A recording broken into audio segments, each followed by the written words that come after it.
Let's do this today. I'm going to ask you a few questions and I want you taking decisions right now as I speak. What do you want to eat tomorrow morning? Shall we shift the house today? Shall we fire the most important team member today? Do you want a new co-founder? Do you want to propose to the girl you've been dating for 2-3 months? Do you want to dump her? Do you want to go visit your mom? Do you want more money? Do you want no money? Are you making those decisions? Are you done making decisions? Have you started rolling out the decision? Have you started working on it? Go ahead. Make that decision. Make it now. Because if you don't do it now, there's a next question coming your way. Who? How do you feel? Yeah, you need a break. Today's topic, people, is exactly this. We've heard a lot of people speak a lot of things. We've heard many people, many experts, many individuals, many startup founders, many mentors, many investors come and say various reasons why startups fail at an early stage. But today, I tell you why I believe startups fail at an early stage. The startups fail at an early stage only because that specific alpha founder, that one founder who takes the burden of taking decisions over their shoulders, is left with nothing in life but to take decisions. Every single minute, from the time to the time you get up, to the time you make the first call, to the time why you didn't call on time, to the time to everything, all the founders left is making decisions. And guess what? Those decisions are just not made. They are supposed to be executed. And guess what? If you're not executing it on time, there's another decision coming your way. And guess what, people? If you're not making those decisions, you're considered to be a failed entrepreneur. And yes, haven't we spoken about the failed taboo? The word failed, right? Because speaking is easy. Yeah? I know. I'm sure you're sitting there and thinking, oh, Salma's sitting here and speaking and it's easy for her, right? Absolutely. Especially when these shoots happen and I sit here waiting for everyone to be ready. My job on the set is the most easiest. Why? Because it's just speaking. And exactly like that, for an entrepreneur, there's everything else which he or she has to do, which is not just speaking. And everyone else around the founder is doing only one thing, and that's speaking. So that's where the problem sits. The problem sits on the fact of this one person being responsible of taking, executing, and focusing on outcomes, and as that's happening, taking fresh decisions. So decisions becomes your breathing air. And sometimes if you actually pay attention and count, you'd actually take more decisions than you're breathing in a minute. Frankly, think about it. Just take that one moment right now and just give a thought. The last decision which you took about just not a startup. See, a founder is a founder is a founder. Just because you're a founder, your family or personal decisions have not gone off your hook. You're still taking those decisions. Just because you're an early stage entrepreneur, your credit card bills are not going to not come to you and go to your brother or your sister or your wife or your father, right? It's going to come to you. Just because you decided to start off on your own doesn't mean that you do not want to go watch for a movie, or you do not want to go take your girl out for a date or a guy out for a date. It's not the case. So everything exists, and then suddenly you've worn this hat of a founder. So what happens? All the decisions that you normally take multiplied into 100 more decisions, and then your life is nothing but just making decisions, executing them, and rolling about it. I, Salma Moosa, has been working with entrepreneurs from across industries, like literally have punched in 7,000 hours of mentoring, have worked with 1,500 plus entrepreneurs, have worked with business owners so closely that I get a call at 3 a.m. saying, hey, my servers are having issues, or my CTO has left the job, 3 o'clock in the morning. And I know the pain. And sometimes I've seen this. At that point, that founder, that entrepreneur is not calling me at 3 a.m. for a decision. He or she is the one to take the decision. What is that person doing at that point of time? At that point of time, that entrepreneur is just putting that one thought in his or her head that I don't need to take that decision. Salma will do it for me. Actually, they don't want Salma to do that, take that decision. They just want that ability to be free from deciding something just for that time. And what do I do as a mentor? I just pick up the call for one I cannot not answer. And I then say, okay, good, you're here, but it's just a team member or it's just technology. It doesn't matter to you. So it's okay. We'll figure this in the morning. That's the golden line there. The moment I say we'll figure this out in the morning, 3 things happen in the founder's thought process.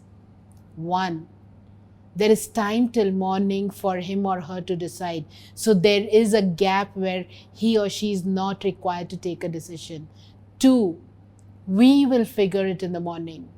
That means that person is not alone, that there is somebody doing that with them. And the third and the most important thing, that it's not a big issue. Most of the time, these entrepreneurs, me and many others like you out there, just need to understand that it's okay. You're not alone. This is the part of the journey.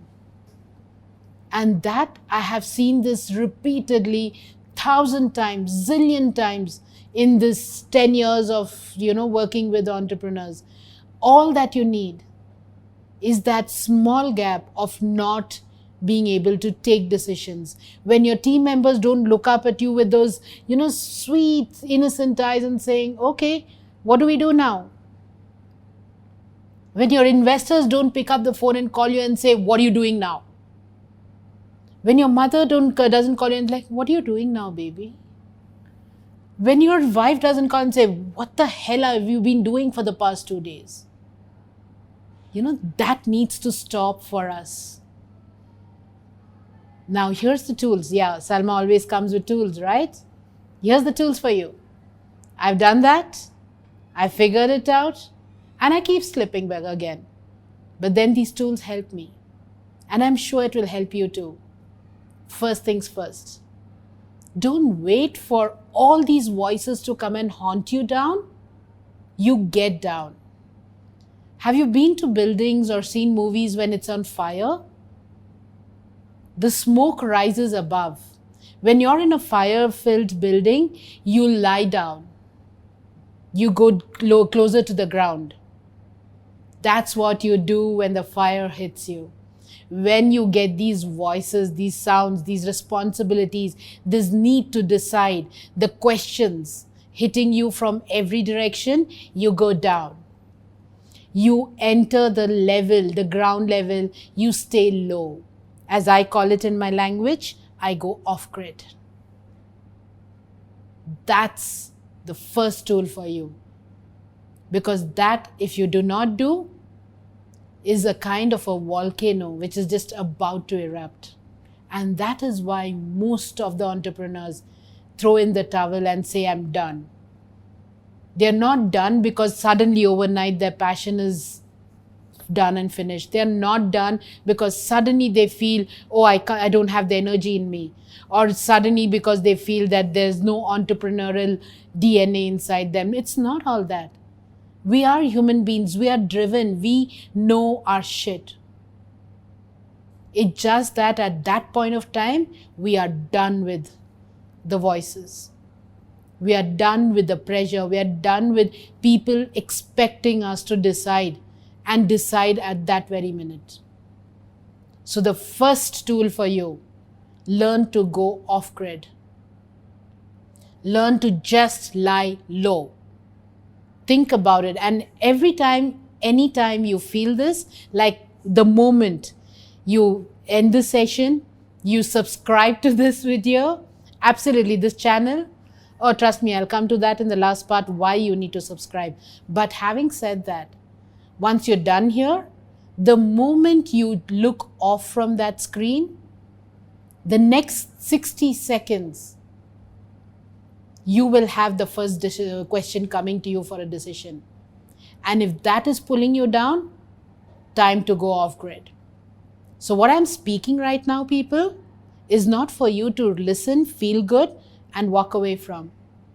What I'm telling you right now is to keep it in your heart and implement it from the very next minute. But having said that, don't cross over. Don't reach a point where anybody comes and asks you a question, I'm going off grid. That you're making reasons. So don't do that. You're an entrepreneur, you're a leader, you're a founder, stand ground. You're the last man standing. You're the guy, the captain on the deck. You're the girl, the captain on the deck, standing there till the last one's on. But then you need to take the loo break, right? So the off-grids moments are those. When you feel you're hit and hit enough, take that off-grid moments. Second thing, and the most important thing, and that's where I end the session. Always understand this.